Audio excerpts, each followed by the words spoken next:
Coucou, on se retrouve pour les énergies du mois de septembre par signe astro.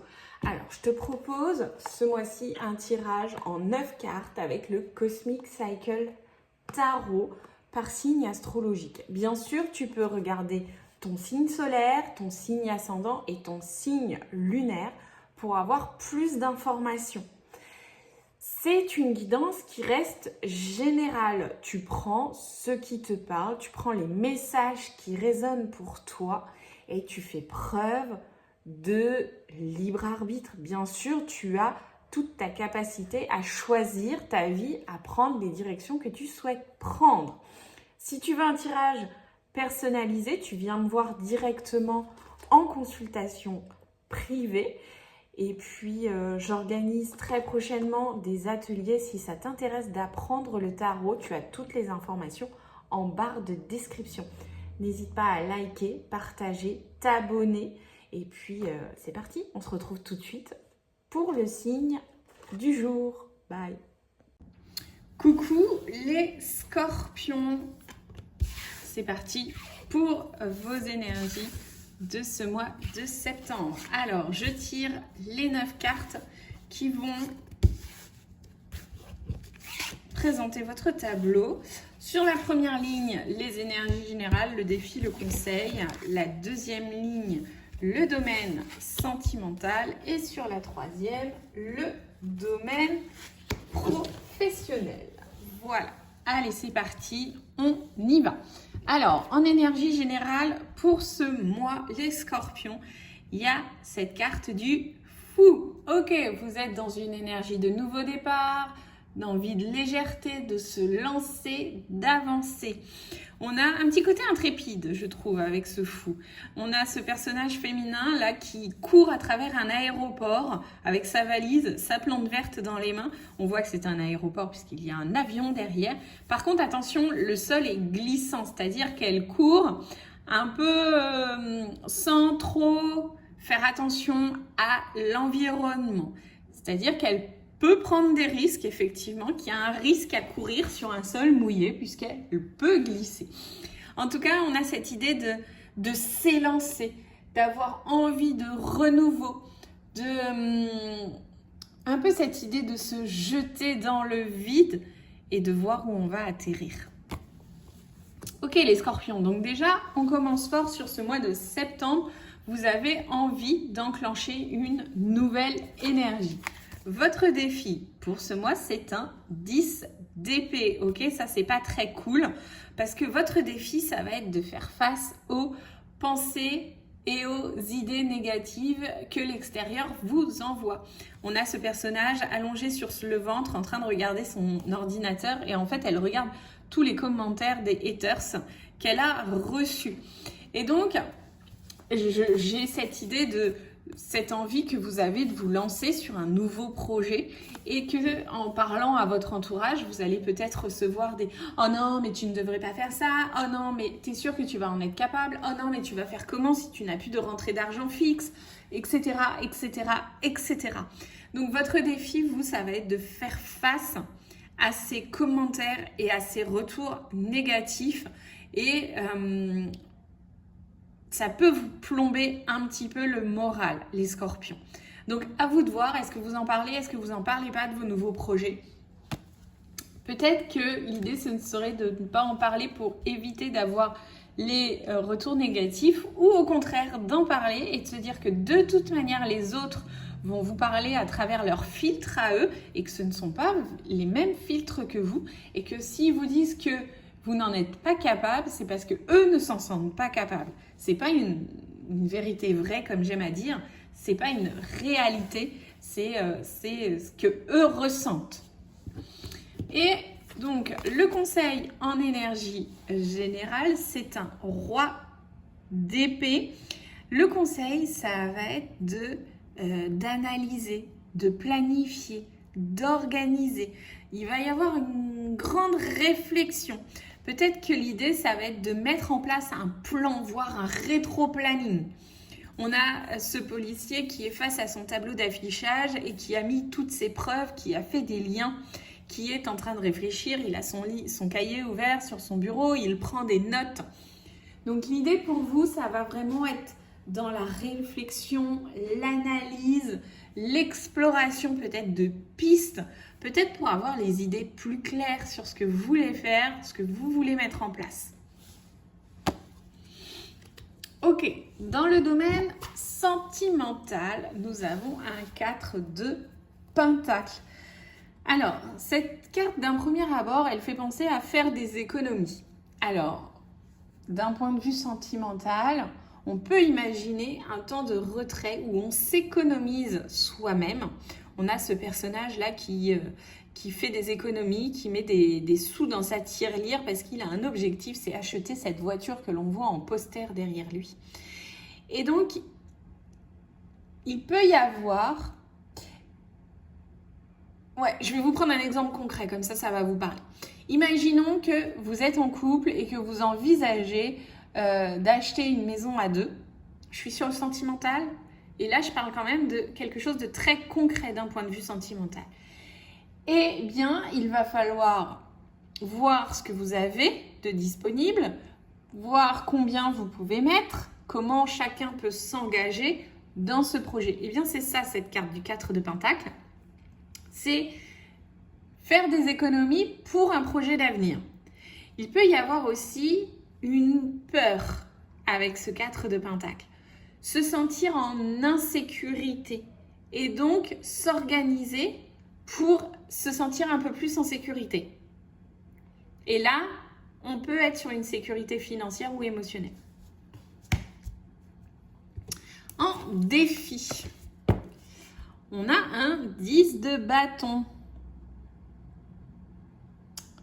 Alors, le 10 de bâton, généralement, il peut parler de burn-out, de fatigue, de surcharge. Et donc là, dans le domaine sentimental, effectivement, peut y avoir cette idée de vous avez beaucoup de choses à gérer, beaucoup de choses à faire.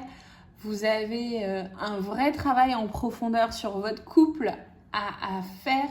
Si vous êtes célibataire, ça peut être un travail sur vous-même. Il y a pas mal de choses à remettre en forme, à remettre en état. Il peut y avoir aussi dans le couple une notion d'être surchargé par l'autre et donc de devoir faire face à ça. Ok, vous me direz les scorpions en commentaire si ça vous parle, cette notion de se sentir surchargé dans le couple. Ça peut être aussi de la charge peut-être plus mentale dans le couple, peut-être qu'il y a besoin de redistribuer dans le couple la répartition des tâches. Voilà. Peut-être que vous avez l'impression que vous en faites beaucoup. Ok, et le conseil, c'est une reine d'épée. Ok, alors le conseil, ça va être d'être un peu comme cette reine-là, d'être un petit peu froide, un petit peu très droite, très juste quand même, hein, la reine d'épée. C'est d'être un peu plus tranchante aussi, de dire ce que vous voulez clairement, ce que vous ne voulez pas, ce que vous ne voulez plus.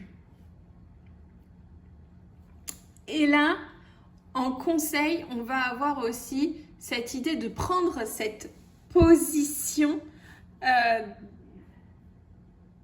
un peu plus charismatique, peut-être aussi un peu plus dure quand même. La reine d'épée, elle n'est pas ultra souriante, hein. Attention, hein. Là, on pourrait l'imaginer en directrice de prison. Donc, elle doit mener les choses à la baguette et quand elle prend une décision, elle doit être assez tranchante parce qu'elle doit imposer sa voix. Donc, il y a ce côté-là. Voilà, imposez votre voix. On est sur des épées, on est sur du mental, on est sur de la communication. Et je pense à ça, imposez votre voix. Vous avez des choses à dire, votre voix a de la valeur, votre avis a de la valeur, il est temps de l'exprimer haut et fort. Pour le domaine pro, ok, une roue de fortune, les choses changent. Il y a un cycle qui touche à sa fin. Il y a quelque chose qui se termine. La question est, est-ce que vous êtes prête à vous engager dans ce nouveau cycle? En tout cas, il y a quelque chose qui tourne, il y a quelque chose qui change, il y a un roulement qui s'est mis en route. On voit ce personnage féminin qui a 2 tickets pour la grande roue dans les mains et qui semble réfléchir à savoir est-ce qu'elle prend ces tickets, est-ce qu'elle les utilise pour monter dans cette roue ou est-ce qu'elle va rester bien fermement ancrée là où elle se trouve actuellement. Est-ce qu'elle est prête à embrasser le changement qui s'ouvre à elle, qui s'offre devant elle, cette opportunité qui est là pour elle. Souvent, la carte de roue de fortune, c'est pas pour rien qu'elle s'appelle roue et fortune, c'est quand même des opportunités qui sont là, mais des fois on les voit pas comme telles. Enfin, on voit comme une opportunité, mais on se dit pas qu'on peut gagner beaucoup, parce qu'on a cette tendance aussi à savoir ce que l'on perd et pas potentiellement ce que l'on va réussir à gagner. Et on a tous plus ou moins peur du changement. Et bien là, dans le domaine pro, il y a un changement qui s'opère. Votre défi, un cavalier de pentacle. Alors on a ce jeune basketteur qui a le ballon dans les mains et qui doit faire face à son adversaire. On voit sur son visage quand même un visage assez déterminé. Il semble regarder son adversaire droit dans les yeux. On voit même qu'il a face à lui 2 adversaires et donc l'idée c'est de passer entre les deux. Donc là, votre défi, vous, ça va être